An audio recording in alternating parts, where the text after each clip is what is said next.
সাল্লাল্লাহু সবচাইতে শ্রেষ্ঠ জিকির লা ইলাহা, এর চেয়ে শ্রেষ্ঠ জিকির আছে? কথা বলেন।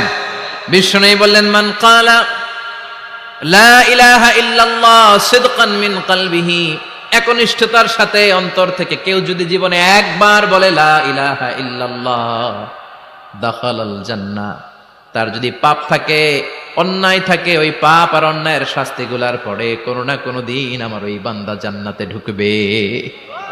একবার যদি খালিসান মিন কলবিহি সে পড়ে লা ইলাহা ইল্লাল্লাহ, তার জন্য জান্নাতকে অবধারিত করে দিয়েছে কে?